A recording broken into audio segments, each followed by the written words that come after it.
videnskabsjournalister og også præsident for de europæiske videnskabsjournalister. Jeg prøver at tale højere. Jeg taler ned i mikrofonen, ja. Og over hele verden samles mennesker i dag for at fortælle, at de støtter viden, fornuft og stræben for en bedre forståelse af verden. For bedre sundhed, for bedre livskvalitet, for bedre miljø, for bedre information om verden omkring os, for bedre sikring mod globale klimaforandringer, mod ulighed, mod fanatisme, mod krig, mod fattigdom. Postmodernister har fastslået, at der ikke findes absolutte sandheder. Og det er også rigtigt nok. Men hvis man taber en tung genstand, så falder den stadig til jorden. Tyngdekraften, som er som alle andre naturlove 100% demokratiske, men selvom vi nu ved, at tyngdekraften kan bøje tid og rum, er den stadig den samme kraft, der får en sten til at falde på jorden.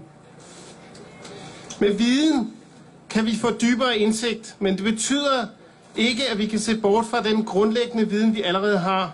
Viden er ikke noget, vi bare kan kaste bort. 250 år før Kristi fødsel udregnede den egyptiske matematiker Eratosthenes jordens omkreds med 66 kilometers nøjagtighed. Senere beregnede han afstanden til solen med mere end 99% nøjagtighed. Men biblioteket i Alexandria blev siden brændt af, og vigtig viden blev glemt i mere end 1700 år, før Christopher Columbus tog ud for at opdage verden. Historien fortæller os, at dumhed, fanatisme, grådighed og politisk opportunisme kan få overtaget og få os til at glemme vigtig viden, som er grundlag for hele samfundets udvikling i mere end 1000 år. Det er derfor, der er god grund til, at vi er her i dag. Det er nemt at tage alle bekvemmeligheder, vi omgiver os med, for givet. Vores medicin, vores mobiltelefoner, nanomaterialer, elektriske biler og computere. Vi behøver ikke at vide, hvordan det fungerer, men vi bruger teknologi hele tiden, og det øger vores livskvalitet, livslængde og muligheder for at gøre ting, som ikke var muligt for bare få år siden. Vi lever i en fantastisk verden med sociale medier, hvor alle kan mene, hvad de vil.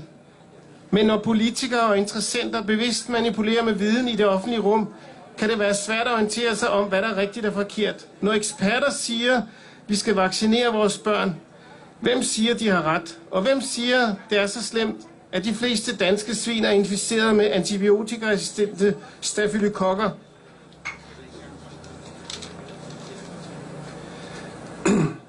Det er ikke noget, man kan afgøre ved at følge med på de sociale medier.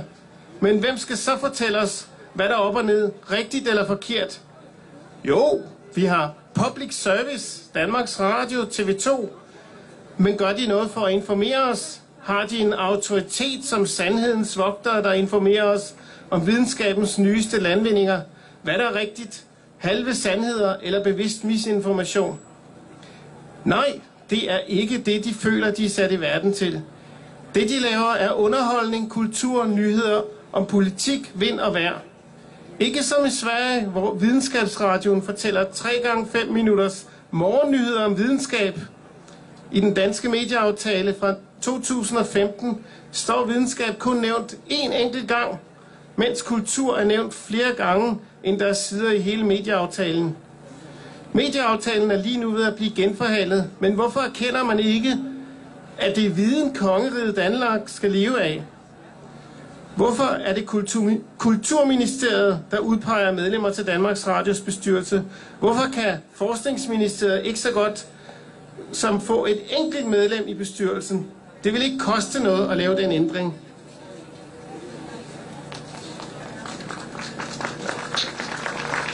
Tak.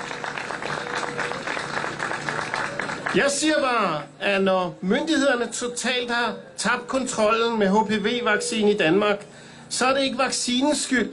Nej, det er medierne, som har mistet deres troværdighed, så ingen ved, hvad de skal tro længere. Vi har brug for viden og dygtige folk til at formidle, ikke overfladisk underholdning og politisk selvpromovering. Viden er noget, vi alle har brug for, Uden viden og videnskab går samfundet økonomisk og udviklingsmæssigt i stå. Ved statsbankerotten i 1813 udtalte kong Christian 6. Godt nok er vi fattige, men vi behøver ikke også at være dumme.